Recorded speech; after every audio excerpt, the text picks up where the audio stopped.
nós convidamos, nesse momento, o doutor Marcos Landel, diretor-geral do Instituto Agronômico, para a sua palestra sobre irrigação em cana-de-açúcar. Doutor Marcos, muito obrigado pela presença. Passo a palavra para o senhor. É uma grande honra para a gente, lá do Instituto Agronômico de Campinas, estar aqui junto a vocês na Copracana e podendo compartilhar temas que nós temos participado no desenvolvimento de tecnologias, não só no estado de São Paulo, mas hoje atuando em 12 estados do Brasil. O IAC, o programa Cana IAC, cresceu muito a sua atuação e até para incorporar novos conhecimentos, por exemplo, em regiões de maior déficit hídrico que São Paulo. Nós temos trabalhado também nessas regiões para obter novas tecnologias e poder aplicar aqui em São Paulo, em regiões também que são bastante restritivas, como o oeste, o noroeste do estado de São Paulo. Vou dar uma visão para vocês desse tema. Não é a minha especialidade, a irrigação.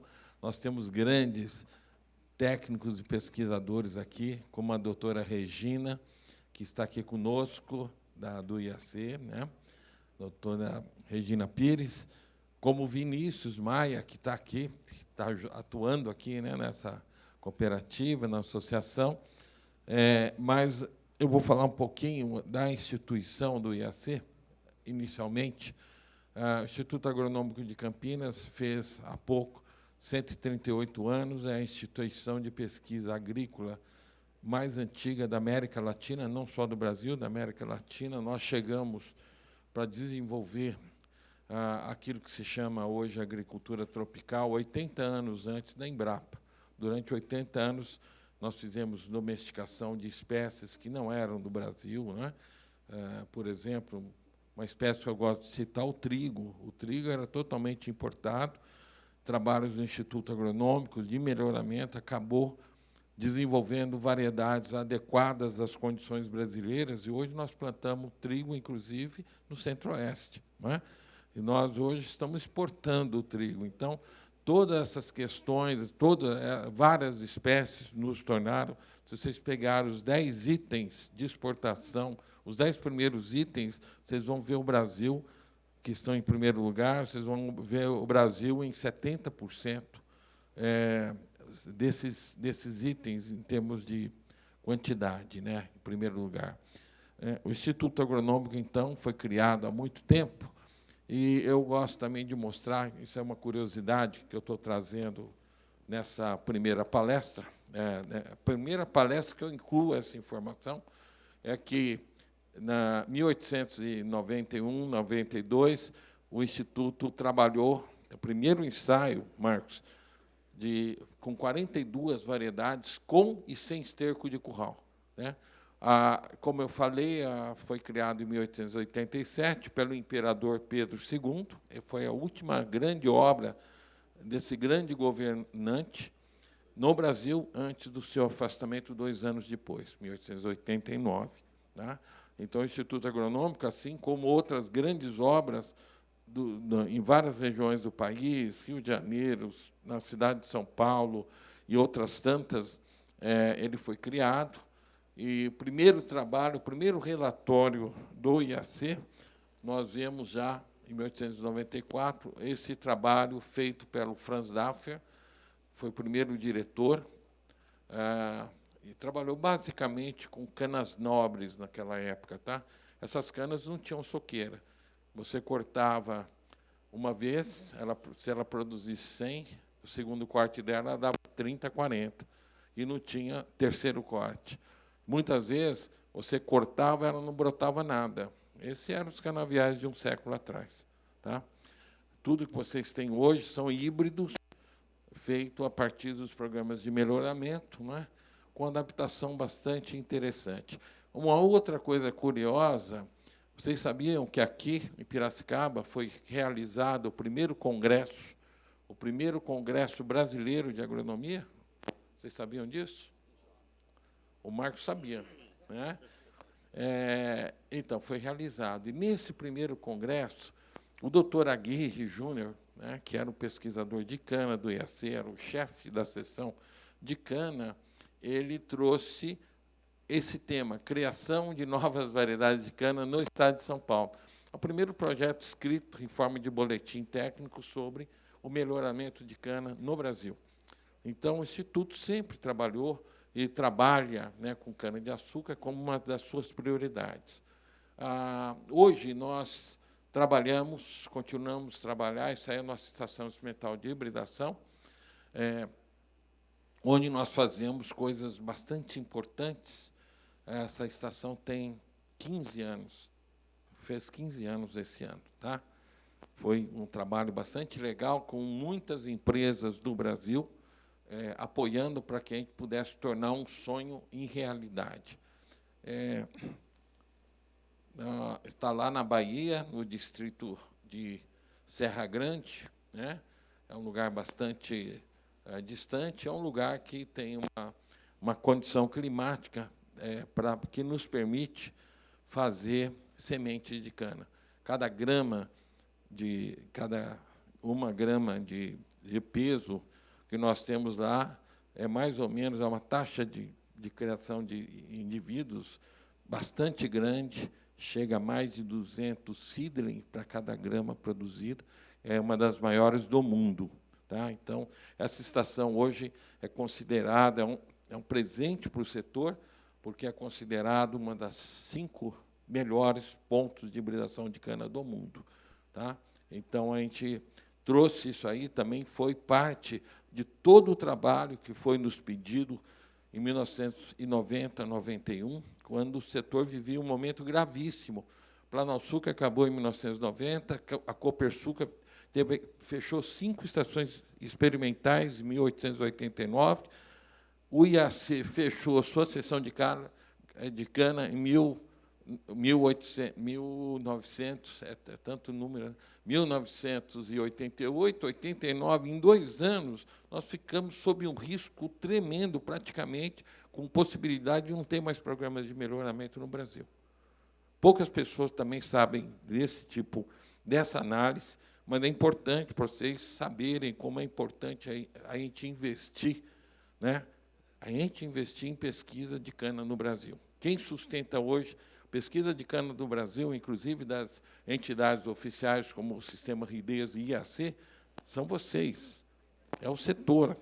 O IAC tem mais de 200 empresas, associações, usinas, destilaria, que estão na nossa rede experimental, que nos trazem recurso para que nós possamos ter, hoje, 80% dos recursos do programa Cana-IAC, inclusive de recursos humanos, são bancados pelo setor, porque a contrapartida do Estado ela é importante, muito boa, mas ela hoje representa mais ou menos 20%.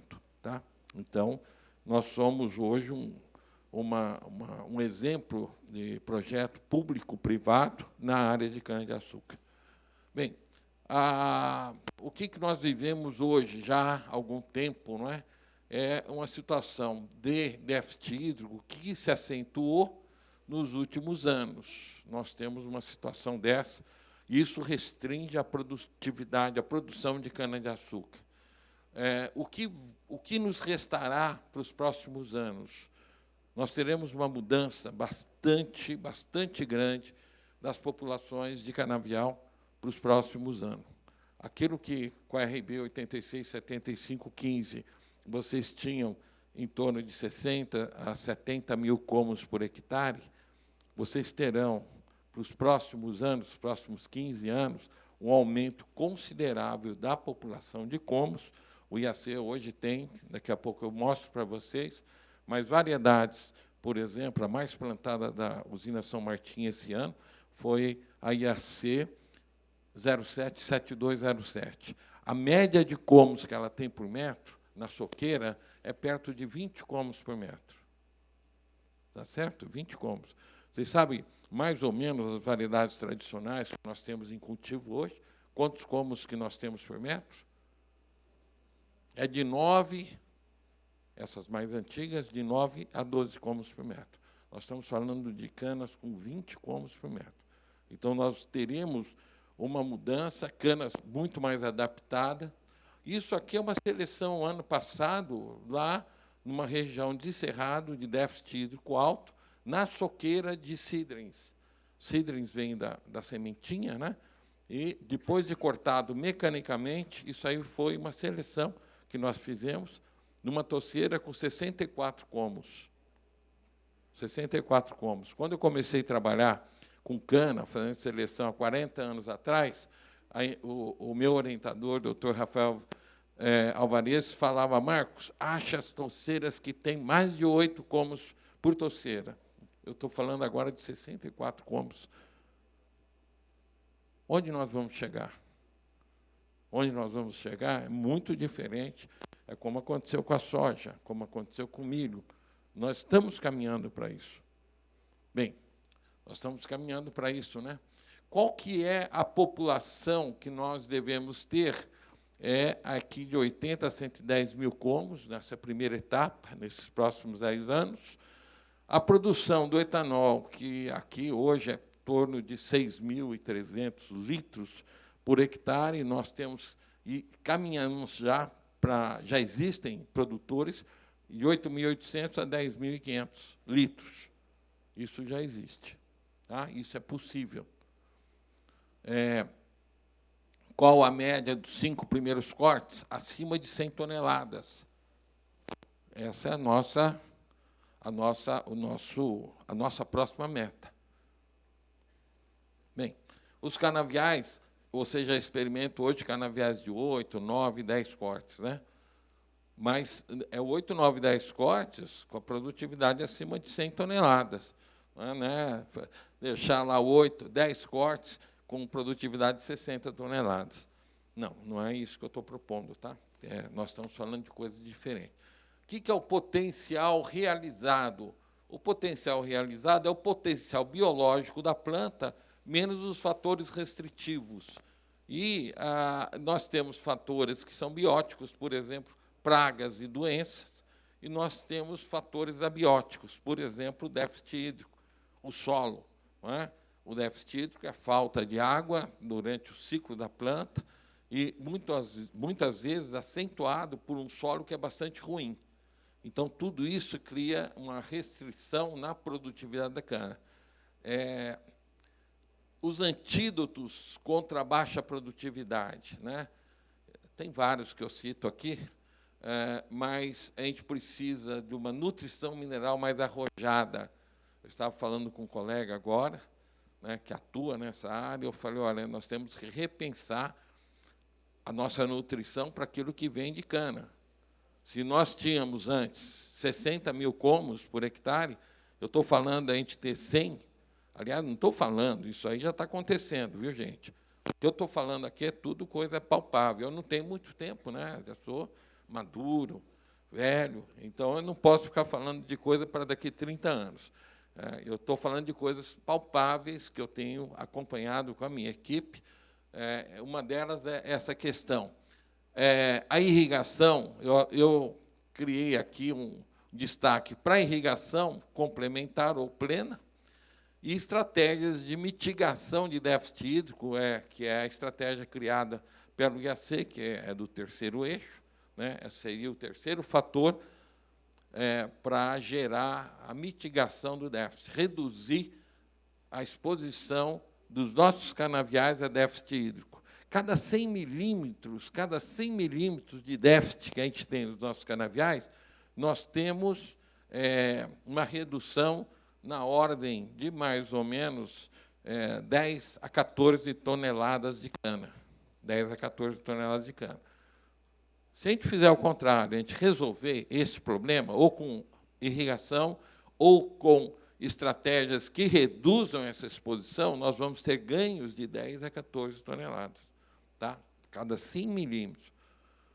Uso de tecnologias que estimulem o crescimento mais agudo do sistema radicular, redução do pisoteio, através de tecnologias de agricultura de precisão, tecnologias de proteção contra insetos, contra pragas, né? E contra também déficit, uso de maturadores e incorporação de novas variedades com um manejo varietal diferenciado. Isso aqui é o exemplo de uma usina que, 2 anos atrás, ela começou com produtividade na ordem de 60 toneladas, e ela foi progredindo até chegar a 106 toneladas. Ela não tem irrigação, na média de 5 cortes. Tá? Isso na região centro-oeste. Então, um exemplo, né, com 14 toneladas de açúcar por hectare. Ela usa bastante as nossas variedades IAC. Nós temos variedades, é uma coisa que não pode ser desconsiderada, porque elas não são iguais. É que nem filhos. Se você tem 3 filhos, eles não são iguais, né? Vocês sabem quem que é, eu estou falando. Né? A gente não tem filhos iguais. E variedade também tem muita variabilidade de comportamento. Existem variedades rústicas, existem variedades responsivas. Veja aqui, ó, essa aqui sai de produtividades bem baixas, comparada a essas outras duas, e ela chega à produtividade maior. Ela é responsiva à água, responsiva à nutrição, enfim. Existem variedades estáveis. Tudo isso aí para dizer que nós temos que avaliar, entendendo que os ganhos podem chegar a 40% se a gente fizer um bom trabalho de alocação varietal. Tá? Essa interação é que complica aquilo que nós esperamos. Isso aqui é um trabalho que foi colhido já com 3 cortes. Vocês observem 4 variedades, né? E observem que, quando chega no 3º corte, as diferenças entre as variedades vai ampliando. Isso é bastante normal. Avança os cortes, a cara da variedade vai aparecendo mais, né? Aqui, no caso, uma variedade considerada como padrão superior nos projetos de irrigação no Brasil, que é a IAC 95-50-94. Né? Quem tem irrigação sabe, a utilização dela tem viabilizado e feito uma resposta tão rápida ao investimento de irrigação que você paga o seu investimento rapidamente. E é seguro, porque ela não tem grandes variações. Aqui, um outro trabalho, 2º corte, feito lá na usina Alta Mogiana, e temos aqui essas 6 variedades. Tá? 2 que são consagradas, a CTC4 e a RB 966928, consagradas. A produtividade delas no 2º corte foi de 155. Vamos guardar esse número.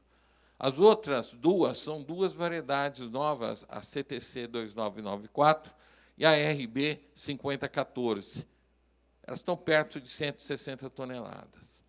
E aqui, a IAC 95-50-94, que eu falei para vocês agora que ela é padrão superior de resposta, não é? É um padrão que vocês ficam garantidos. E uma nova IAC, que está bastante plantada esse último ano, que é a IAC 015503, que é a única que andou na mesma, muito próximo da 5094. Então, o IAC tem um trabalho de seleção e irrigação que aconteceu desde 2005. Naquela ocasião, eu fui convidado, depois a equipe foi para lá, nós começamos a trabalhar com seleção de materiais com alta resposta na região de Luiz Eduardo Magalhães. Luiz Eduardo tem áreas enormes de irrigação, e eles me perguntavam: Marcos, será que tem cana, variedades de cana, que tem resposta à irrigação? E o IAC começou um grande trabalho lá. Depois nós ficamos 10 anos selecionando canas, desde do início, da fase inicial do melhoramento genético de seedlings, em áreas irrigadas, num projeto que foi bastante importante para a gente chegar a resultados desse tipo aqui, que vocês estão vendo. Bem, nós temos bastante informação, né, de uma forma geral. Os fatores importantes na construção da ambiência que impactam a produtividade, eu vou comentar aqui com vocês. Primeiro,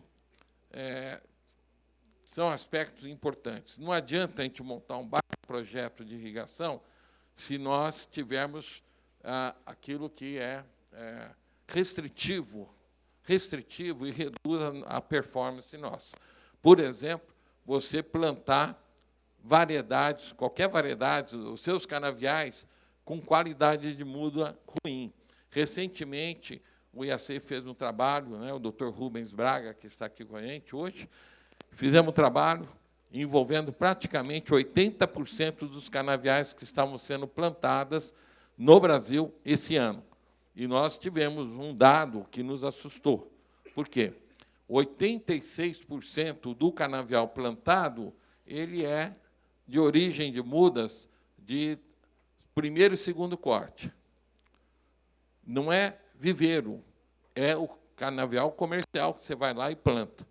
Então, e isso dá redução de produtividade. Recentemente, nós fizemos um trabalho observando, isso aí dá a mesma variedade tratada e a variedade sem tratamento, quase 20% a menos de produtividade. Depende de variedade para variedade, mas o que deu, por exemplo, na RB 86-75-15 foi 18% de redução de produtividade. Então, às vezes você fala, eu vou ganhar 70% com a irrigação, mas você já quebra o objetivo desse projeto quando você tem a muda de má qualidade, né? São indicadores que nos preocupam bastante. Então, a utilização de mudas de qualidade, de MPB, meristemas, enfim, comos com tratamento térmico, isso aqui nos dá uma garantia bastante importante, não é? A incorporação de novas variedades também é importantíssimo, né, através de várias formas. Mas eu diria, por exemplo, nós fizemos, tempos atrás, um curso para fornecedores de uma determinada associação que tem trabalho junto com o IAC, é conveniada do IAC, e daí saíram produtores que hoje alimentam aquela região de mudas, né? Um é bastante conhecido, porque tem falado, que é o Renato Trevisoli, que vocês conhecem, né? O Renato saiu desse projeto nosso, nós que treinamos, e daí, hoje, ele produz MPB para praticamente todo o Brasil, né? Mudas de altíssima qualidade e tal. E o Renato aproveitou as informações que nós demos no curso, ele saiu de 86 toneladas, na média de 5 cortes, e hoje o Renato está com 125 toneladas, em sequeiro. Isso é possível. Isso é possível, gente. Então, é importante que a gente procure ter uma boa informação sobre essas questões, né? Variedades novas. O Instituto Agronômico tem diversas delas, é a mais plantada numa determinada região lá de Goiás. Nós temos 3 variedades entre as mais plantadas numa região dificílima por causa dos déficits hídricos. Então, isso aí tem sido bastante positivo, e a gente tem que entender o seguinte, por exemplo, número de comos ele é importantíssimo para fazer a produtividade. Olha o TCH aqui. E olha a população, de novo, a história da população de comos. Você consegue, porque é o que está mais correlacionado com o aumento de produtividade, é o número de comos por metro. Isso é dado pelo perfil varietal, perfil biológico. Isso vem da genética desse material, não é? Então, não adianta plantar uma variedade bonita, grossa, tal, e que não tenha número de comos. A correlação não vai ser boa com o TCH, né, com a produtividade. Então, nós temos coisas, por exemplo, desse tipo, não é? Isso aqui, área comercial, a IAC 07-8008, 20 comos por metro. Ainda a 8008, esse ano, na soqueira, 22 comos por metro. Isso aqui, se vocês fizerem a conta, multiplica aí no espaçamento de 1,50, 6.666, né, metros lineares, multiplica por isso, vocês vão ver quanto que nós temos de cana nesse hectare. E essas canas são, nessa região, hoje, essa variedade é a mais plantada no centro-oeste, região centro-oeste. Tá? E aí, aquilo que eu falei. Eu falei 64, né? Na hora de escrever, eu escrevi mal, tá? Mas isso aqui tem 140 mil cômos. Se cada uma pesar 1 quilo, vai dar 140 toneladas, né? É direto assim. Então, tudo isso aí, na realidade, a gente quer chegar a algumas outras informações que derrubam a nossa produtividade. Uma outra coisa importante, época de plantio. Época de plantio. Não é? A época de plantio em regiões secas, ela, por exemplo, plantada em regiões mais secas, aqui no estado de São Paulo, Minas, Goiás, veja aquilo que é plantado em janeiro, a produtividade da cana-planta no ano seguinte. Aquilo que é plantado em abril, olha a produtividade. Isso aqui são dados de 32 usinas que nos entregaram essas informações, e nós fizemos esse quadro. Então, fala, pô, mas por quê, Marcos? Não tem mais tempo para ela crescer? Tem mais tempo para ela crescer para perder água, né? Porque a evapotranspiração dela ela vai lá em cima. Quando para de chover em maio, o que acontece? Essa cana entra em déficit, aquela que é plantada aqui, porque ela está com muita folha, ela está com muita fitomassa, e a evapotranspiração vai lá para cima e trava o crescimento dessa cana. Então, a gente também tem que observar coisas desse tipo, né, que antigamente a gente não dava muita confiança. Quando pior, se você plantar essas canas no início, muito no início do ano, em ambientes pior. Olha aqui, chega a 30 toneladas diferentes em ambiente E. Em ambiente D, praticamente 20 toneladas de diferença entre janeiro e fevereiro e o plantio aqui de abril e maio. Isso aqui é um item importantíssimo. Se a gente quiser aumentar a produtividade de cana-planta, a gente tem que começar bem, né? Então, isso é importante. E a mitigação, existe uma ideia, né, que é uma ideia que prevalece até hoje, que as canas devem ser precoce, média, tardia. Pois bem, nós desenvolvemos um outro modelo que eu chamo de terceiro eixo, que é justamente para reduzir a exposição a déficit hídrico dos nossos canaviais. Tá? Então, diferente de precoce, média e tardia, nós estamos com um trabalho com 25 empresas e 1.700.000 hectares. Todas essas empresas que nós implantamos o modelo terceiro eixo, nós chegamos de 25% a 38% de aumento de produtividade nessas empresas. Só com estratégia de mitigação de déficit hídrico. Esse aqui é um outro assunto. Então, falei para o Vinícius, eu vou falar de 2 assuntos que reduzem déficit hídrico. Um é a irrigação, e o outro, que é a injeção na veia, né? Você põe a irrigação, é claro, ela vai responder muito bem. Tem que achar a variedade que responda bem, né? A melhor. Vocês viram que dá uma diferença de 40 toneladas. Agora, a outra é o terceiro eixo, que é a estratégia, através da sequência de colheita, para você expor os seus canaviais a menos seca, né? Então, o terceiro eixo é um assunto. Veja como a gente uniformiza os déficits hídricos ao longo dos cortes, quando você faz essa sequência de colheita, porque o seu sistema radicular vai se aprofundar. No primeiro ano, segundo ano, ele está muito superficial. Esses são trabalhos que foram desenvolvidos e que falam mais ou menos assim, olha, a cana é média tardia, legal, eu vou colher o primeiro corte dela em final de julho. Essa cana gera um déficit para ela tão grande, que ela gera uma memória negativa. Vocês sabiam que a cana tem memória? Ela vai gerar uma memória negativa e o ano que vem, mesmo que não tenha seca, ela vai disparar os mecanismos que fizeram ela sobreviver no ano anterior. Gera uma memória na planta, uma memória negativa. E aí, nunca mais a gente vai conseguir... É que nem andar com um carro com o freio de mão puxado na reta de Interlagos. Apesar de ter potencial, não consegue mais. Então, as nossas produtividades, quantos produtores que estão, muitas vezes, com 70, 80 toneladas, por conta dessas questões, desses equívocos, e coisas que a gente imaginava que era o melhor, né?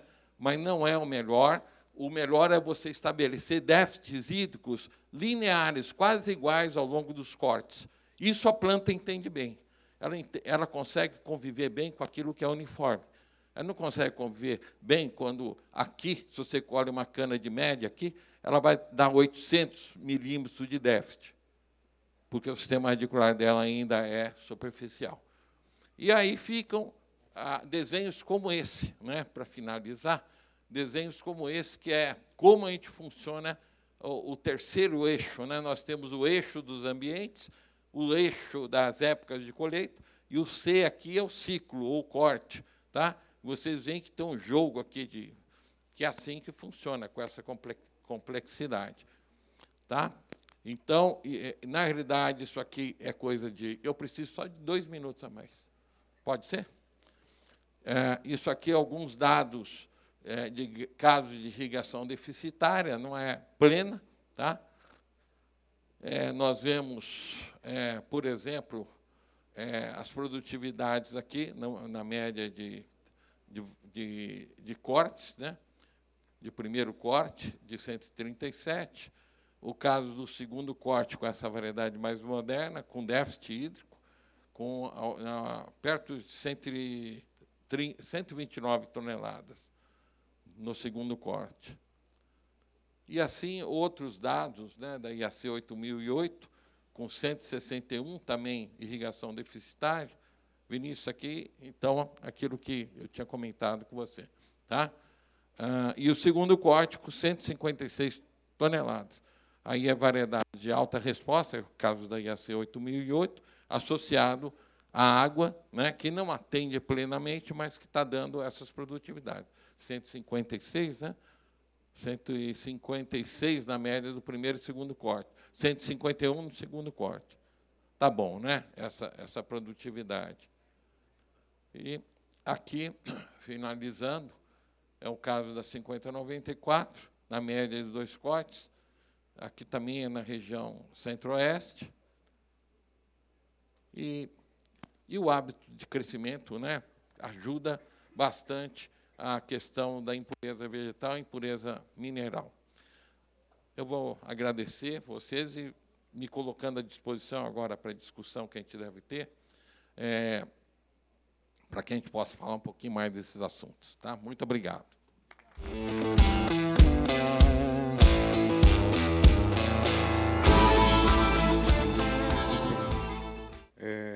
Agradecer aqui o Dr. Marcos Landel pela apresentação, tá? Trazendo um tema tão importante que é a irrigação em cana-de-açúcar e algumas características da espécie, né, em relação à questão da água.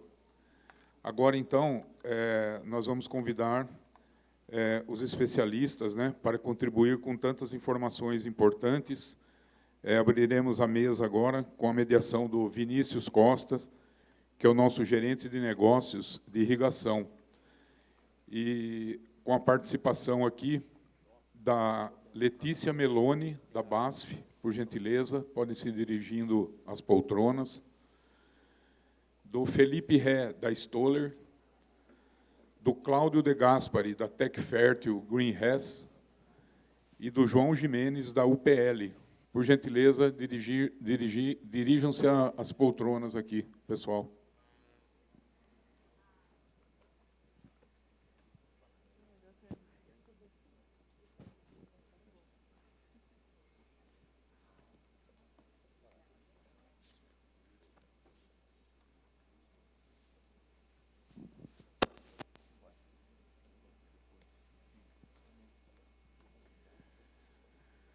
Então, Vinícius, agora, por gentileza, a palavra está com você para a condução do debate. Tá ligado? Tá ligado.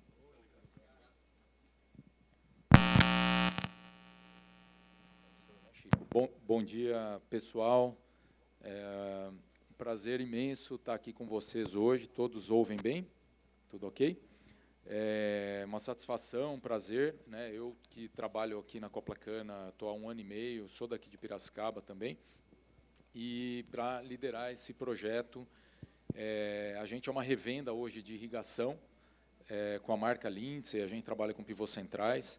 Estou vendo ali o Fabrício, né, cumprimentei ali, que é cliente nosso, já a gente está acabando de montar, inclusive, o projeto deles. Então, pessoal, acaba sendo uma honra, porque é um tema que foi puxado pela nossa presidência da cooperativa, com a vice-presidência, o João Neto, Rossi, o pessoal com quem eu converso tanto, né, e a gente faz tempo que estava falando de trazer para um evento um tema importante desse, né. A Coplacana, né, conforme o próprio Marcão falou no começo, como a gente tem um foco muito grande no nosso cooperado, pessoal, em trazer realmente informações técnicas de qualidade que sirvam para nós aplicarmos, né, esse é o objetivo que a gente tem. E a gente fazer um evento desse numa região como Piracicaba, que é uma região que não tem exatamente uma tradição de cana, nada mais interessante aqui, eu aproveito para agradecer novamente aqui a presença do Marcos. O Dr. Marcos é uma pessoa que eu conheço desde a época que eu trabalhei no CTC, em Goiás e os lugares que eu andava trabalhando com cana irrigada, eu estava falando ali com a Regina, que foi minha banca de mestrado, inclusive, hein, Regina, 25 anos. E aí, o que é legal desse negócio, pessoal? Porque quando eu trombava com o Marcos, o IAC já tinha uma carga, uma informação não só técnica, mas muito poderosa, negocial, assim, né? Hoje o IAC ele suporta muitas usinas e associações de fornecedores, pessoal. Então eu conversei com o Marcão, ele achou legal o Rossi a gente convidar, e agradeço, viu, Marcos, a sua presença, assim como também um agradecimento às empresas aqui que estão participando desse tema conosco aqui, pessoal. Eu gostaria de pedir gentilmente que os participantes, pode começar com você, se apresentassem, fala o nome, a instituição que trabalha e a área que trabalha também, por favor.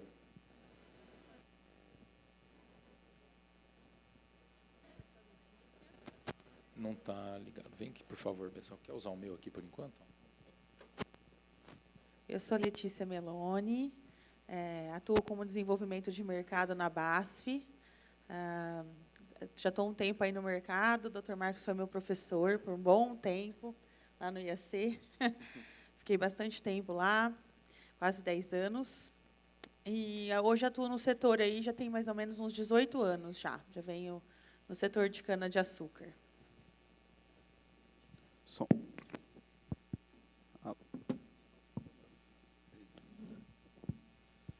Boa. Bom dia, pessoal, tudo bom? Eu sou Felipe, sou do time de desenvolvimento de mercado da Stoller, né? Hoje a gente é uma marca da companhia Corteva. Estou há 3 anos, né, nessa função, no time de marketing da Stoller. Já faz aí mais de 6 anos, aproximadamente, que eu trabalho com a cultura. Também trabalhei um pouco com melhoramento genético, trabalhei um tempo no CTC, na parte de desenvolvimento de novos clones, novas variedades. E agradeço a oportunidade, né, de estar aqui e falar sobre um tema muito relevante, que vem ganhando força ano após ano, né, dado aos cenários que a gente está tendo. Obrigado pela oportunidade. Bom dia, pessoal. Meu nome é João Jimenez. Eu atuo como RTV da UPL. Primeiramente, queria agradecer a Coplacana aí por idealizar esse evento aí. Deixa eu ver se esse aqui está funcionando. Bom dia a todos. Meu nome é Cláudio De Gaspari. Estamos no mercado há um pouquinho de tempo, né? Há 30 anos. E, para variar, também começamos no IAC, né, Leandro? Com o doutor Eli Lopes, brincando lá com o famoso Bradyrhizobium, né? Isso em 91. Então, de lá para cá, teve um período gostoso aí de treinamento, de prática. Hoje eu sou gerente comercial de 2 empresas, né? Nós somos 2 empresas, a GreenRes do Brasil, que é uma filial da GreenRes Itália, que é uma empresa italiana, obviamente, que trabalha com a parte de bioestimulação, né, e produtos especiais para todas as culturas em mais de 60 países. E a Tecfértil, que é a nossa indústria nacional, que trabalha com a matéria tecnologia de aplicação e também é fabricante de adjuvantes e óleos de proteção para cultivos. E agradecer também, mais uma vez, Coplacana, por estarmos juntos, né? Pessoa vendo aqui Coral, Marcão, Rossi, Arnaldo, João, e, em nome de vocês, abraçar todo o time aí e agradecer por mais essa oportunidade. Maravilha, pessoal. Então, vamos lá. Obrigado pelas apresentações. Falar um bom dia aqui para o seu Coral, que eu não tinha visto ainda hoje. E, pessoal, nós temos aqui uma mesa, com uma bancada aqui com bastante gente, né? E, dentro das questões aqui, a gente fez... Eu gostaria muito, novamente, de agradecer vocês, os parceiros aí, o BASF, né, o Claudião, TecFert, o UPL e a Stoller, pelas perguntas até, porque, como a gente sabe, é um tema relevante, mas, conversando com a Regina, a gente estava falando em termos de insumos, né, como a irrigação funciona como um insumo, né. Então, eu vou começar pela Letícia, pessoal, dentro dos temas abordados, né. A questão é que, num cenário de mudanças climáticas, né, irrigar cana-de-açúcar é uma solução ou uma dependência, né? E dentro dessas questões, pessoal, a gente vai poder interagir também com o Marcos, né, para a gente entender esses fatores aí e tentar chegar num consenso. Como eu disse, né, eu agradeço muito a oportunidade de estar aqui com vocês, mas a gente tem no campo, né, do que acontece. Realmente, pessoal, nós estamos vivenciando situações climáticas que, independentemente de onde elas estão, de onde estão vindo, né, do que foi feito, se é cíclico, ou nós tomamos esse problema para a gente, mas realmente é um desafio aí para o produtor rural. E eu não acredito que seja uma dependência, justamente pelo melhoramento genético que a gente tem. Porém, eu acredito que seja aí um aliado muito interessante, né? Eu acho que existem diversas formas de irrigação. A gente pode trabalhar com irrigações mais inteligentes ou irrigações de salvamento, irrigações que a gente diz que são irrigações menos tecnológicas, mas que ajudam aí a gente manter brotação, a gente ter a cana realmente responde. A gente viu os trabalhos do Dr. Marcos aqui. Ela responde à irrigação, assim como qualquer cultura. Então, eu acredito que pode ser um aliado. Eu não vejo que vai ser uma dependência, não enxergo dessa forma, justamente porque no mercado aí nós temos bastante gente trabalhando no melhoramento, né? E eu acredito que a gente tem bastante rusticidade na cana-de-açúcar. Nós vamos ter que nos adaptar, né? E hoje a gente tem outros tipos de irrigação que podem atender aí e suprir o que a gente precise. Joia. Letícia, obrigado. Agora para o Cláudio, da TecFértil, né? Tema interessante, né? Considerando, bem dizer, a crescente adoção, né, Cláudio, de tecnologias de precisão, né, de aplicação de precisão. Como você vê que, por exemplo, a irrigação via gotejamento integrada, né, com sistemas de monitoramento e automação para otimizar o uso de água, mas também nutrientes na cultura de cana-de-açúcar? Olha, a gente entende que a irrigação em si, assim como uma pulverização, né, é a arte de você usar a água, não só para irrigar, como também como um veículo, né? Então, obviamente que se você tem um sistema de gotejamento ou de aspersão, você pode carregá-lo com nutrientes, com produtos, enfim, tudo que você queira colocar naquele posicionamento. Quando a gente fala de gotejo, a gente fala de região da rizosfera, né? Então, nós estamos colocando ali água. Nesses últimos anos que a gente teve com essa, vamos chamar de bagunça hídrica, né, Marcos? Porque realmente não estamos aí, faz 5 anos que nós não temos um ano igual ao outro, né? E esse déficit hídrico, quando você começa a fazer a leitura, né, da CAD, né, da água disponível, da evapotranspiração, da transpiração, da perda de água no solo, e quanto de água sobra para a planta, essa conta não está mais fechando, né? Então, quando a gente fala de gotejamento, você tem um negócio mais cirúrgico, você consegue colocar, você consegue medir a quantidade de água que você imagina que seja necessário para disponibilizar para a planta, né? Obviamente, você vai depender também de outros fatores, né, como o próprio solo, a própria seca, né, a reposição de água natural, né. Quando a gente fala de outro tipo de irrigação, que seria aspersão, seria rolão, por exemplo, eu acho que aí a gente tem que começar a afinar um pouco mais essa parte de regular a água, né? Porque a gente trabalha com grandes volumes, né? Trabalha com aspersão, com escorrimento. Já existe hoje em trabalhos, né? O Moderno faz isso, a Alvo faz isso, em termos de tentar automatizar, né, esses volumes. Então, a gente conseguindo aí fazer um equilíbrio, né? Porque quando a gente fala de irrigação, a gente imagina que a água está disponível 100%, né? Mas nós já vimos anos aí, 5, 6 anos atrás, você ter o sistema de irrigação, não ter água disponível para irrigar, né? O pessoal cortar a outorga e não deixar você usar água. Então, também é um equilíbrio bastante grande que a gente tem que fazer, tá? Mas, com certeza, é uma ferramenta excelente e a gente, sabendo usar, ela é importantíssima. Legal, Cláudio. E aproveito, assim, eu estava, por exemplo, há pouco, né, eu vendo essa questão que a gente estava discutindo de nutrição, o quão importante, né, frente ao que o Dr. Marcos explicou, manejo varietal, terceiro eixo, questões de épocas, questões de solo, de clima, né, é a gente ter a água, né, no tema irrigação, mas complementado por um balanceio nutricional adequado, como foi falado agora, né? Não adianta eu querer partir de 8 a 12 comos para 20, né? Ou tantos mais, se não adequar a parte nutricional e também fracionar isso, que é o que a gente procura fazer dentro de irrigação, não só em gotejamento, como é possível também em pivô central, né? É interessante.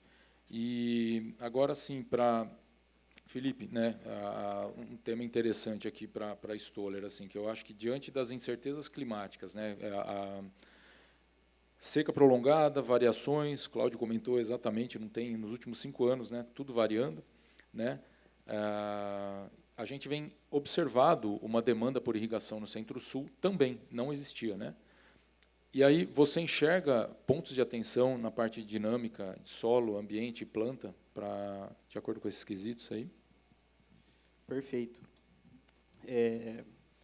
A gente, quando olha para esse cenário de água, né, a gente vê realmente a grande dependência que todo esse sistema tem em ter a água dentro, né, do ambiente de produção como, muitas vezes, um fator limitante ali para a produtividade.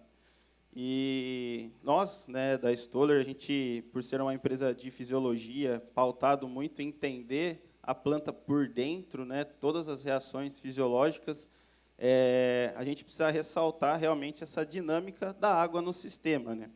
Então, a água ela tem funções muito importantes, vitais, dentro da planta e também, quando a gente olha de maneira holística, né, a planta inserida dentro do ambiente, quais são as principais funções ali, né, que essa água tem, ela desempenha dentro da planta? A primeira é que a água ela é a fundamental, né, a principal doadora de energia para todos os metabolismos ali que a planta tem ali dentro. Então, ela, né, dentro da fotossíntese, é a água que é a principal fonte, né, doadora de energia para o sistema. E a partir dessa doação ali, né, entra em contato com a luz, a quebra da água, liberação de energia, são formados compostos, né, como ATP, por exemplo, na ADP, que levam essa energia para reações, tanto de respiração como formação de sacarose, de açúcares, né, carboidratos para todas as plantas. E, a partir daí, a planta continua tendo essas funções vitais de crescimento.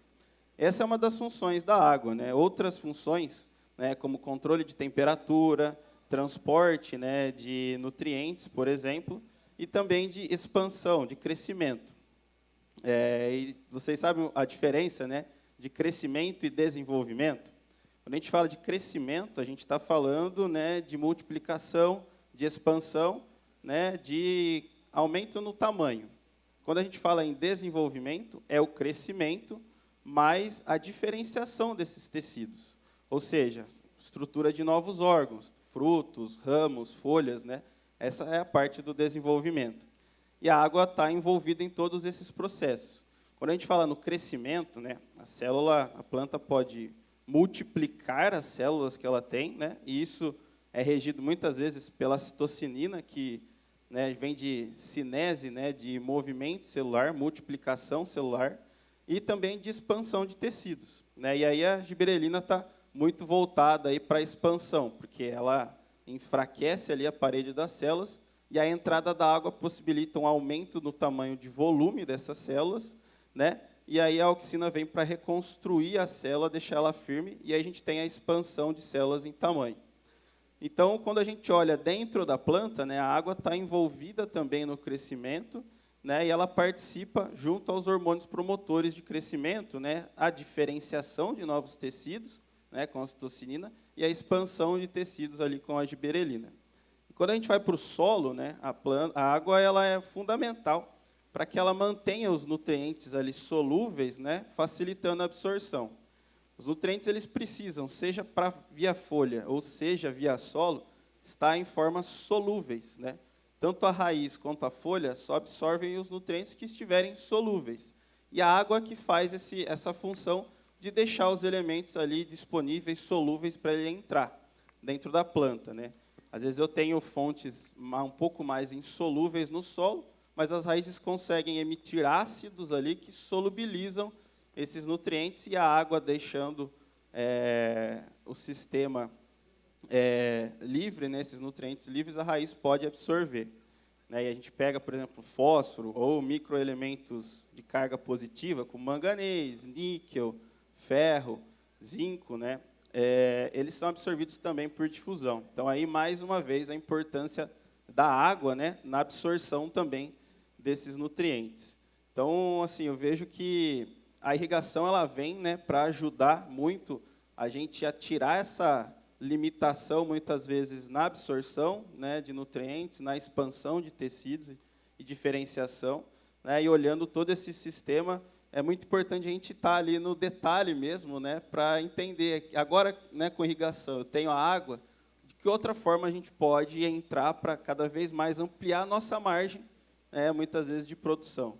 Isso é um fator muito importante, que a gente precisa estar no dia a dia, entendendo a dinâmica do clima, né, o que está sendo mais limitante para a planta, para a gente ser eficiente, realmente, dentro do manejo de maneira geral. Obrigado, Felipe. Tiagão, práticas, quais seriam elas, combinadas com irrigação, na sua visão, que garantem maior produtividade? Não, bacana a pergunta. Na visão da UPL. A combinação de irrigação com tecnologias de manejo, fisiológico, fitossanitário, como o Dr. Landel trouxe, questão varietal, acredito que seja o caminho para a gente conseguir alcançar ao máximo as produtividades aí, potencial produtivo da cultura. Obrigado.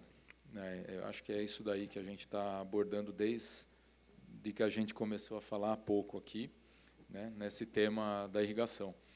E eu vou voltar para você, Letícia, agora, o tema sobre irrigação inteligente, né? Se é viável a gente falar em irrigação inteligente, que é algo que a gente estava discutindo há alguns dias, né? O que seria isso, até para você, bem brevemente? Mas, assim, é viável falar disso, né, da irrigação inteligente, considerando o tamanho das áreas e pressão por custo hoje que a gente tem no setor? Então, eu vejo assim, tudo depende, né? Vou dar uma de agrônoma aqui na frente. Depende. Eu enxergo assim, hoje, pessoal, nós estamos tendo duas pressões, tanto de custo, mas de ESG.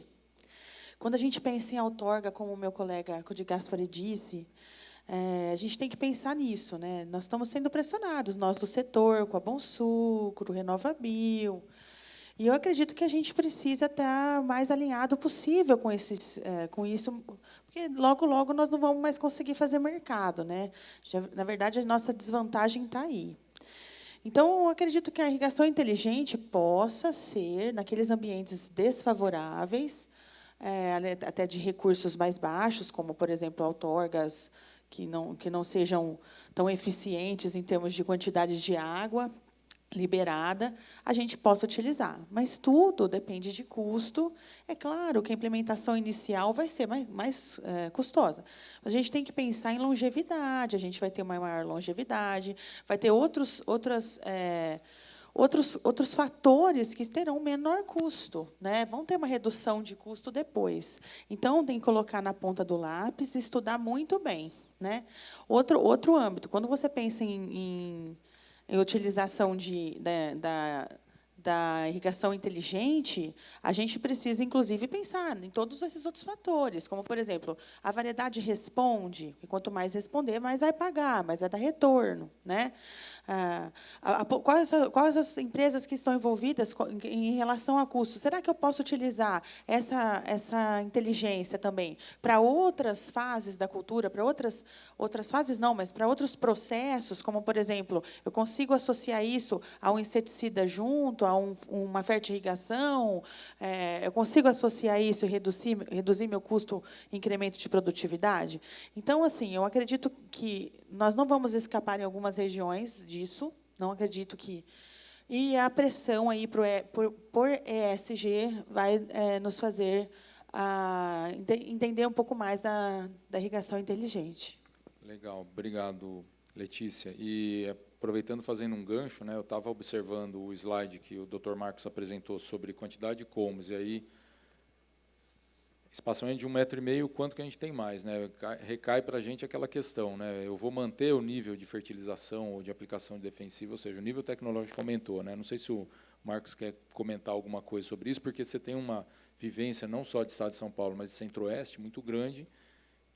Por favor. Até você tocou num assunto que eu tenho vivenciado em algumas regiões do país. Lá atrás, bem lá atrás, quando eu comecei a trabalhar com cana, nós tínhamos um problema em regiões de solos mais fracos, que era justamente canaviais de baixa população de cômodos, pelo aspecto da variedade. Então, tinha lá NA 5679, tinha 7 cômodos, 8 cômodos por metro. Né? Ia ser 52,150, que ninguém conheceu essa variedade aqui, mas eu conheci. Mesmo problema, 8, 9 cômodos por metro. Então, quando ia para solos piores, a gente tentava compensar essa questão da população apertando o espaçamento. Isso foi muito feito na região lá de Lençóis Paulistas, mas isso aí também atingiu outras regiões. Né? E hoje, até hoje, tem fornecedores que fazem isso. Mas eu queria lembrá-los o seguinte: nós estamos, até para funcionar como o antídoto contra a desconstrução dos nossos canaviais, por causa da colheita mecânica, principalmente, que há uma desconstrução conhecida. Nós partimos programas de melhoramento para canas com maior população de cômodos. Então, aquele espaçamento combinado, mais apertado, hoje está funcionando de uma maneira negativa sobre essas canas, essas variedades mais modernas. E nós temos uma rede experimental, o IAC hoje tem uma rede de 800 ensaios ativos. Não é no banco, não. No banco são milhares. E o que nós estamos fazendo, Vinícius? Nós separamos os ensaios, por exemplo, de espaçamento de 1,50 e comparamos nas mesmas regiões com os espaçamentos de região combinada.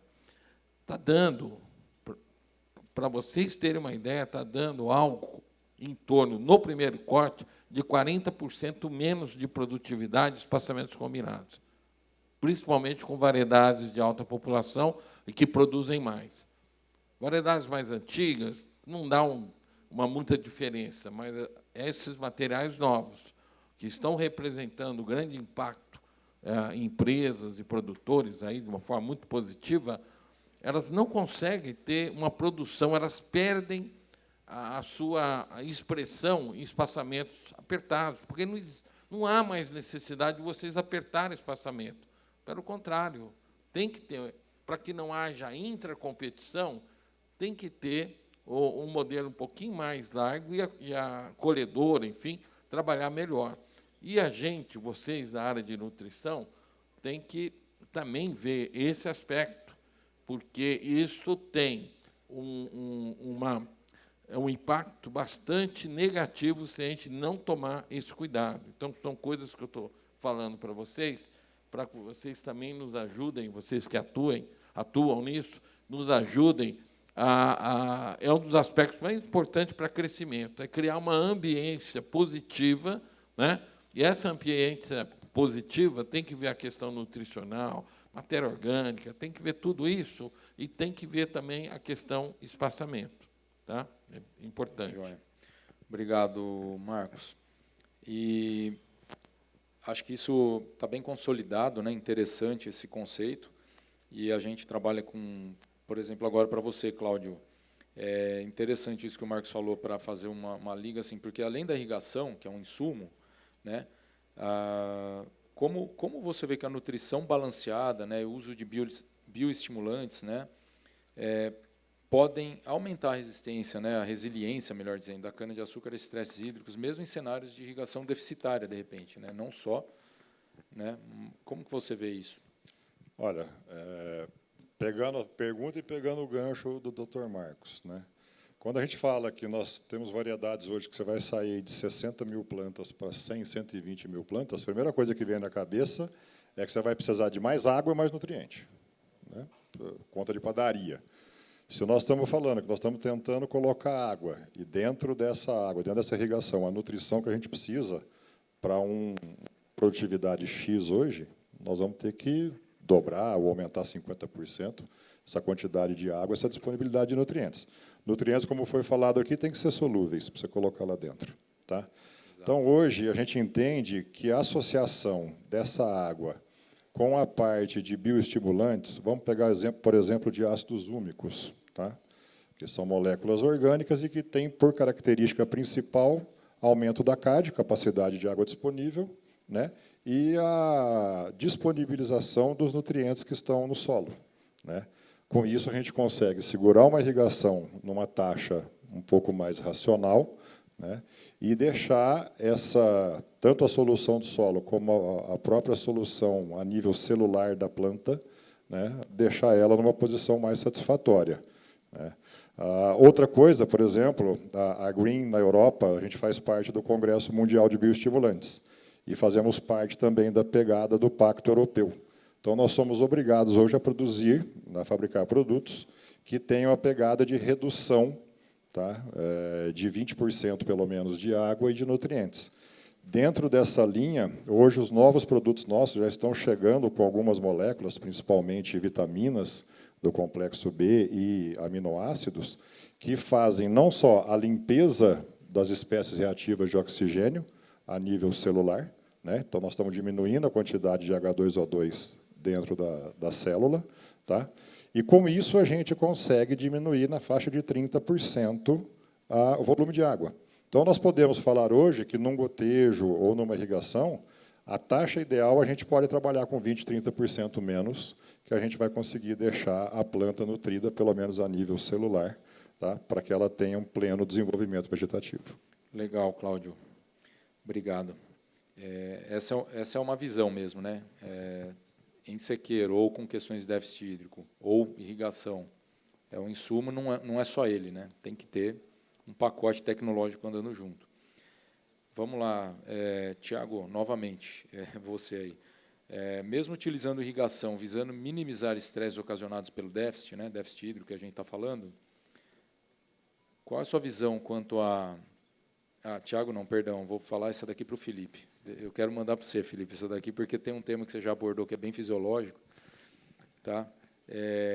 Como você vê, né, nessa questão de estresses ocasionados por déficit hídrico, né, formas de manejar, né, a fisiologia para buscar maior eficiência durante o inverno, né, a seca? Perfeito, Vinícius. Eu gostaria de fazer um parênteses também, né, porque essa questão que o Dr. Marcos falou de espaçamento é uma reflexão muito importante, né? Eu lembro também quando eu trabalhava ali na seleção, validação de novas variedades, né? A gente olhava algumas variedades que muitas vezes a gente via que, né, na média, manifestava mais perfilhos. Eu cito um caso, né, de algumas variedades que eram transgênicas, né, e, no final das contas, a gente tinha mais perfilhos por metro e, muitas vezes, a produtividade ficava igual. Muitas vezes, a gente pensava, poxa, eu estou tendo mais estande por área, né, e o que será que a gente tem que fazer de diferente? Né? Será que eu estou nutrindo essa planta de uma maneira mais eficiente? Eu tenho mais uma população maior. E quando a gente olha em fotossíntese, né, falando agora em fisiologia, a gente olha muito para a nutrição sobre o aspecto de, quando eu vou adubar, quanto eu coloco em volume por área, né? Então, a gente pensa sempre em gramas por hectare, quilos por hectare, toneladas por hectare, né? Só que, quando a gente olha para a fotossíntese, a primeira coisa que a gente tem que entender é o teor, né, de nutriente que a gente tem. A gente olha lá no boletim 100, a gente tem aquela análise, né, de teor de cada nutriente, macro e micro, foliar. Então, a primeira coisa é, o que eu tenho ali na planta, né, para eu causar um impacto dentro da fisiologia da planta, muitas vezes eu tenho que fazer um aporte, né, considerando a biomassa daquele canavial, por exemplo, né, dessa área produtiva, o quanto eu tenho de impacto dentro do que a planta já tem ali dentro, quanto ela já extraiu, para eu conseguir causar um impacto ali dentro. E a fotossíntese, ela é medida, né, em eficiência por centímetro quadrado. Então, muitas das vezes, quando a gente fala em intervenção, foliar, né, principalmente, eu preciso entender quanto de área foliar eu estou impactando para eu ser mais eficiente por centímetro quadrado. E quando a gente olha uma população maior, uma densidade maior, eu devo levar isso em consideração para deixar a planta mais eficiente e que eu consiga interferir dentro da fisiologia da planta com o meu manejo. Isso é olhar para a planta, né, e olhar o quanto a gente está interferindo e deixando realmente, né, o que eu estou aplicando ali, o que eu estou interferindo realmente dentro da planta. Muitas das vezes, algumas áreas, né, que a gente trabalha, principalmente com regulação de crescimento, trago de novo a questão da citocinina. Quando a gente olha para soja, por exemplo, ela tem a função, muitas vezes, de aumentar ramos produtivos, porque ela aumenta o engalhamento. Quando a gente olha para a cana, ele é um hormônio que aumenta o perfilhamento. Então, muitas vezes, quando a gente olhava isso em plantio, a gente via realmente uma retenção, um perfilhamento maior e uma retenção maior de perfilhos lá na frente. E isso tem que vir atrelado no manejo durante o ciclo da cana, com estratégias que levem em consideração esse maior número de perfilhos, para que realmente a gente interfira ali naquela área com mais perfilhos, da maneira mais eficiente do que quando eu tenho feito um padrão, né, para todas as áreas. Isso é muito importante. E quando a gente olha também nesse manejo de inverno, né, como o Vinícius comentou, a gente fez alguns trabalhos também com irrigação, só que aí foi fertirrigação, na verdade, né, utilizando água residuária ali, vinhaça. A gente manteve durante todo o inverno, foi no ano passado, a gente teve um inverno, uma seca mais prolongada, e a gente seguiu a seguinte linha, né? Se a gente está fornecendo água, nutrientes, será que tem outros fatores que vão passar a ser limitantes naquele momento? Né? A gente sempre traz aquele barril, né? Sempre vai ter algum elemento, né? Alguma coisa sendo limitante, mais limitante naquele momento. E aí a gente começou a trabalhar com manejos fisiológicos, indutores de resistência, principalmente no quesito de temperatura, né? A planta ela tem uma temperatura ótima para se trabalhar. A cana ela é até um pouco mais tolerante quando a gente pensa em soja, por exemplo, né, em temperatura, mas temperaturas baixas paralisam o crescimento dela. Então, a gente aderiu a esse manejo fisiológico, indutor de resistência, e a gente viu ganhos quando associou também ao fornecimento de água e nutrientes, né? Então, eu sempre trago, né, esse questionamento da gente olhar a planta para deixá-la também mais eficiente no uso da água, seja em déficit hídrico, ou seja, fornecendo água, né, a gente vai ter outros fatores, muitas vezes no clima, que vão estar limitando essa produtividade.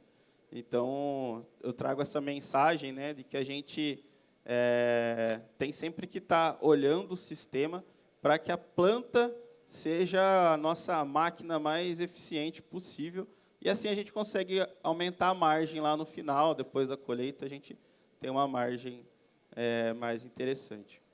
Valeu, Felipe. Super completa a explicação. Agora, tem um tema que a gente não abordou, dentro de todos os quesitos, vamos dizer, são tantas tecnologias juntas.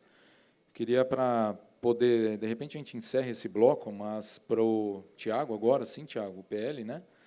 Se o aumento da umidade no canavial favorece o aparecimento de pragas no mesmo.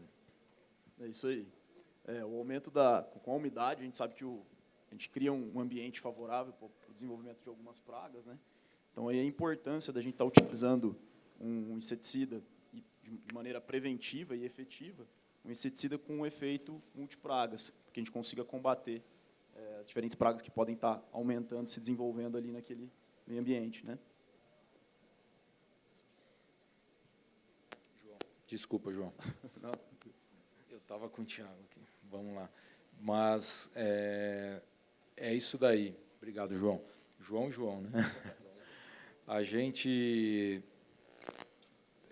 considera, né, pessoal, acho que dentro desse pacote de questões que a gente abordou, e eu confesso até que depois da minha estada trabalhando dentro de um centro de pesquisa também, quando eu falei com esse Dr. Marcos, e a gente teve a felicidade de conseguir trazê-lo aqui para um aspecto principal, que eu acho que é variedade, mas tudo bem, ambiente edáfico, a gente tem questões relacionadas a solos, né? Edáfico, clima, tão relevante nos últimos tempos, e nutrição, pragas, enfim, observando que a gente está conseguindo hoje, a meu ver, né, e eu gostaria de dar um fechamento, saber uma rápida opinião de cada um, me parece que a gente tem um aspecto muito positivo em termos de junção de tecnologias para chegar, acho que a irrigação é uma delas, né, mas não só. Irrigação sem nutrição, né, Cláudio? Sei lá, sem, João, defensivo, enfim. Como vocês veem isso aí para a gente fazer um fechamento nesse bloco, fisiologia e tal? Pode começar com você, de repente, né, Letícia? Eu vejo que a gente tem que buscar cada vez mais a longevidade do canavial. E a longevidade não está ligada só à água. Bom, fisiologia está em tudo, né? Acho que a fisiologia é uma das coisas que a gente tem mais que buscar o conhecimento mesmo e acelerar isso. Mas eu vejo que não só na irrigação, mas controle de pragas. Hoje, eu vejo que onde eu vou, onde tem áreas irrigadas, a gente deixa... claro, né, onde tem mais como, você pode perder um pouco mais, mas será que pode? Como que eu estou contabilizando isso? Cigarrinha, por exemplo, é um problema o ano todo, o tempo todo. Colchão de palha, né? Colchão de palha, como faz para controlar esses fenófilos numa área dessa? Então, eu vejo assim que a gente não pode deixar de lado nenhum dos setores, né? A gente tem que olhar tudo com amplidão, né? Sempre no depende, porque a gente tem que sempre no depende, a gente brinca com isso, mas você tem que estar sempre aprofundando para conseguir compreender isso, né? Então, a gente tem que ver, a área irrigada ela tem muitos outros fatores atrelados, e as não irrigadas também. Então, a gente precisa realmente estar bem linkado aí para conseguir longevidade. Você pode conseguir até 10 anos com irrigação, mas se você não controlar a cigarrinha, se você não controlar esse fenófilo, se você não fizer uma boa nutrição para manter isso aí lá na frente, se você não controlar todas as pragas que você precisa ter controle, né, a gente vai ter aí uma dificuldade de manter esse canavial viável e a rentabilidade voltar para você. Obrigado, Letícia. Quer falar um pouco aí? Felipe, depois João, hein, João? Bom demais. Eu vou nessa linha também. Eu vejo que o sistema integrado, né, é fundamental. Entender a dinâmica do sistema, né, é fundamental. Quando a gente está investindo naquela área produtiva, a gente espera, né, que a gente tenha um sistema mais resiliente no quesito de solo, no quesito da planta, e a gente precisa olhar para todos os cenários, né? Então, a questão de pragas e doenças, né, eu acredito que a gente deva olhar com mais carinho também, porque a gente está investindo naquela área, tem que elevar o potencial produtivo e reduzir cada vez mais os fatores limitantes, né? Eu estou reduzindo o fator de água, então eu devo também me atentar ali ao fator de pragas, doenças, a nutrição, a questão de plantas infestantes também, né? Eu vou ter uma área irrigada muitas vezes, ou tanto na seca, né? Preciso de, né, ter moléculas que tenham uma performance diferente. E quando eu vou para áreas bem úmidas, né? A importância de olhar a dinâmica dessas moléculas, as misturas de moléculas e a seletividade, principalmente, né? A seletividade ela é fundamental quando a gente olha, né, num cenário onde eu tenho uma umidade maior durante um período mais prolongado, para que a gente também não reduza o potencial produtivo ali da cultura. E a fisiologia ela é fundamental, né? A gente pode ter um cenário imenso, né, de opções no mercado e entender realmente a performance de cada tecnologia, o que eu tenho ali naquele produto, né, realmente o que tem ali dentro e o que está causando o efeito naquele momento, naquele ano, né, para que eu possa replicar esses resultados e, né, ter segurança ano após ano. A gente tem, cada ano é um ano realmente, né, na agricultura. Então, eu preciso entender, de fato, o que eu estou utilizando no manejo, o que eu estou investindo lá dentro, né, para realmente dar o tiro certo e poder estruturar o canavial perene, né, que eu consiga amortizar o meu investimento de plantio ao longo de mais cortes com mais produtividade, né? Tem que ser longevo com produtividade. Com né? certeza, é isso aí. Obrigado, Felipe. Vamos lá, João, por favor. Achei muito interessante o ponto que você trouxe, Vinícius, da questão do pacote tecnológico, né? Quando a gente consegue unir todos esses pontos para minimizar a queda de produtividade com a adoção do pacote tecnológico, seja ele com irrigação, com os bioestimulantes, com os inseticidas e com os herbicidas, a gente consegue fazer com que a planta se desenvolva mais e tenha mais produtividade. Legal. Esse é o ponto. Obrigado. E aí, Cláudio, faz a sua contribuição para a gente, por Bom, favor. então vamos lá. Para concluir, nós estamos falando bastante de irrigação, ou seja, o insumo água, o insumo nutrientes, né, necessários para a planta, mas eu acho também que nós já estamos trabalhando e temos que fomentar mais essas pesquisas em cima da própria planta, né? Então, hoje nós temos produtos que a gente estava falando, né, com vitaminas aí do complexo B, mais aminoácidos, mais glicina, betaína, que conseguem fazer uma regulação da respiração e transpiração. Com isso, a planta perde menos água, né, e a gente mantém uma atividade fotossintética maior. Tá? A gente está usando esses produtos no pré-seca e agora começamos a utilizá-los também na parte vegetativa, né? Da mesma forma, em cima de pesquisas, olha como que é interessante a pesquisa, né? Nós temos um produto que a gente está usando lá na São Martinho, com o Estevão, com seu filho, e ele queria um produto auxínico, né, que a gente falou bastante aqui. E o nosso produto é um extrato de alga, mas com outros elementos, né, com vitaminas também, tá? Com lignosulfonatos. E nós submetemos ele ao Instituto Biológico, professor Cláudio Oliveira. Para nossa surpresa, além do aumento da atividade, né, de divisão e elongação celular, nós tivemos controle de nematóides. Então, reduziu em 75% a incidência de pratilencos e a taxa de reprodução do nematóide de 10 para 3. Então, olha como é interessante essa parte de pesquisa. Agora, nós vamos aprofundar na pesquisa para que a gente possa trazer essa matéria em breve para vocês, né? Então, acho que hoje é uma matéria muito vasta, muito ampla, e a gente precisa bater muito em cima disso. Obrigado, Cláudio. Marcos, faz um compilado, por favor. Uma coisa importante, muito interessante, Vinícius, o fato de você ter convocado aqui um time com peculiaridades, conhecimentos complementares, que é isso que a gente tem que fazer. Nós temos que verticalizar a nossa produtividade, e a boa notícia é que nós temos já essas coisas à disposição dos canavicultores. Nós temos conseguido, em vários projetos, sucesso nisso aí. Eu, particularmente, me sinto muito feliz por ter, primeiro, treinado muitas pessoas, né, lá naquele local. Eu digo que já são, só no curso Tópicos da Cultura da Cana-de-Açúcar, está indo, Marcão, para quase 4.000 pessoas treinadas. Há um curso completo naqueles 4, 5 meses. E outros que passaram lá conosco, né? Aqui tem 1, 2, tem 3 também, ou não? Não, mas 2 pessoas, né? E isso é muito importante. E importante a mudança de visão.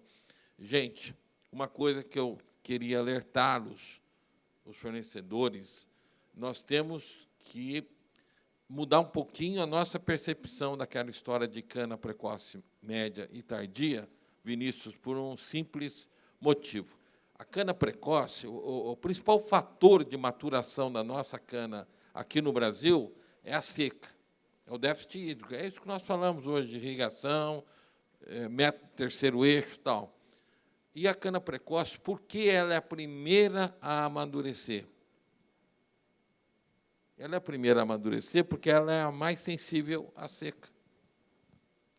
Então, quando um produtor, quando uma usina dá muito valor para essa história da cana precoce, você está valorizando, é claro, a matéria-prima, precisa ser valorizado, mas a sua tonelada de açúcar por hectare pode estar sendo prejudicada. E nós temos equilibrado em vários projetos que você faz hoje, isso está sendo equilibrado, tem sido pensado de formas diferentes, por isso a proposta do terceiro eixo, considerando que o sistema radicular, ao longo dos cortes, e agora nós temos 8, 9, 10 cortes, ele se aprofunda, ele chega a mais de 2 metros, chega lá embaixo, mesmo 2,5 metros, quase a 3, em solos profundos. E o que acontece? O canavial mais velho, daquela mesma variedade, naquele mesmo solo, ele é o canavial mais tolerante à seca, porque ele explora um volume de solo muito maior. Então, nós temos que tomar um cuidado muito grande. Aí, eu convoco vocês, nos canaviais dos 3 primeiros cortes. Dos 3 primeiros cortes. Essa cana não pode passar déficit hídrico, porque ela vai adquirir uma memória negativa.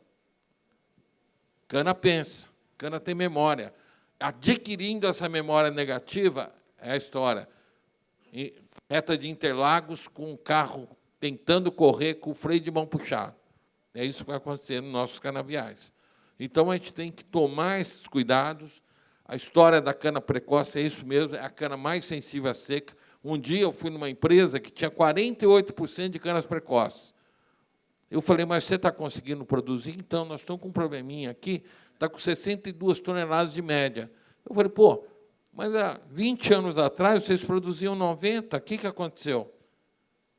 Aí ele, o que você acha que aconteceu? Eu falei, vocês estão com quase 50% de canas sensíveis à seca aqui, na área de vocês. Então, é muito sério. Ah, mas a cana precoce produz bem. Produz bem enquanto o fornecedor consegue entregar tudo em abril, maio, junho, porque ainda tem solo, o solo está com resíduo de água, está com água ainda no solo. Então, a gente tem que tomar esses cuidados e mudar conceitos. Mudar conceitos. É muito importante mudar conceitos para a sustentabilidade da canavicultura de uma forma geral. A sustentabilidade dos nossos fornecedores. Nós precisamos mudar conceito. O programa Cana IAC, o IAC, está aí à disposição de vocês para que nós possamos trazer esses novos conceitos, que foi, modéstia à parte, a equipe do IAC, que tem uma dedicação muito grande, tem desenvolvido esses conceitos. A gente não tem importado de Canal Point, da África do Sul, nem da Austrália. Esses conceitos estão vindo a partir de uma rede experimental enorme, que é a maior rede experimental hoje de cana, desenvolvimento de variedades que nós temos no Brasil. E nós estamos pondo isso à disposição de vocês. Né? E o pessoal de insumo precisa trabalhar com essas variedades de alto potencial, senão também vocês não vão conseguir, exatamente, resultados que se devem, que tem ótimos insumos. Nós conhecemos também, temos vários ensaios com os insumos que vocês hoje trouxeram.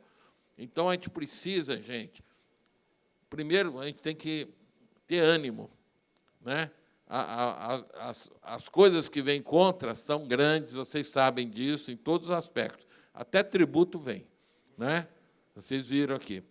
É o que mais vem. Mas nós temos também possibilidade de verticalizar. Nós tivemos, para acabar, nós tivemos uma empresa que começamos a trabalhar com todos esses conceitos novos que nós desenvolvemos, o IAC desenvolveu, estava com 8,6 toneladas de açúcar por hectare em 2016. Esses últimos 4 anos, a empresa ela está com produção de 13,1, já chegou a 13,8, esse ano secou mais, está com 13,4. a previsão é 13,4. Problema dela hoje, essa usina, com seus fornecedores também foi fortalecido, cresceu junto com a empresa. Os fornecedores também estão com mais ou menos 13 toneladas de açúcar por hectare. Problema grande.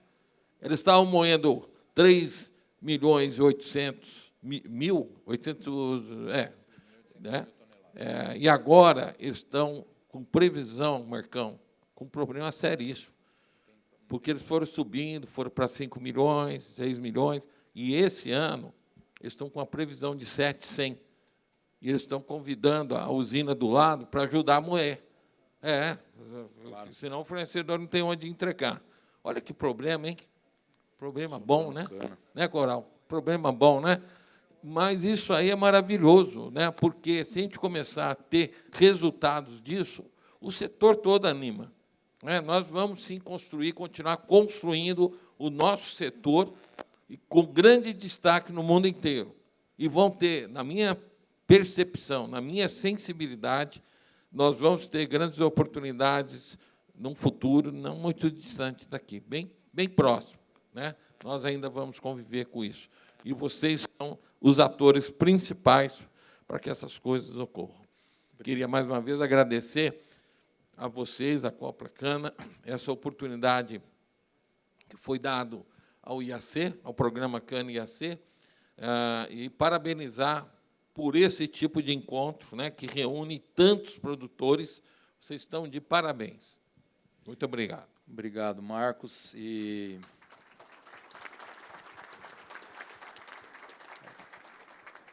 um fechamento muito interessante. Obrigado, BASF, Stoller, UPL e Greenhaus, pessoal todo que está aqui. Em nome da Copla Cana, eu agradeço a todos pela excelente palestra, vamos dizer, de cada um. Eu acho que a gente juntou fatores, pessoal, muito importantes, assim como a própria Regina do IAC estava falando para mim, a irrigação é um insumo a mais, é isso mesmo. A gente aqui, pessoal, é uma revenda de pivô central, Lindsay, sim, mas a gente nunca, e o Cláudio sabe disso, que aqui no Copla Campo a gente conversou muito, por exemplo, entre outras empresas que eu troquei ideia, a Copla Cana é um canalizador, né, pessoal? A gente é um canal como cooperativa de tantas empresas parceiras, não só que estão nesse quadro, como outros. Eu já vou fechar, viu, meninas? É rápido. Mas eu acho que é através dessa junção, seja varietal, lembrando de temas de espaçamento, que eu lembro na minha época de CTC, era a mesma coisa, Marcos. Começou a plantar 1,4, depois deu um pau. Não produzia cana. É 1,5 e acabou, a gente já sabe disso, né? Então, esses insumos juntos e a gente consegue fazer. Viu que a gente está querendo trazer para o cooperado aqui, tecnologia, não só a irrigação, é insumo, é defensivo, é produto, é fertilizante, enfim, para que nós consigamos fazer dos canaviais realmente uma área de fornecedores, realmente produzir, a gente ter cana e a gente ter sucesso no negócio. E está tudo na nossa mão. Obrigado, pessoal.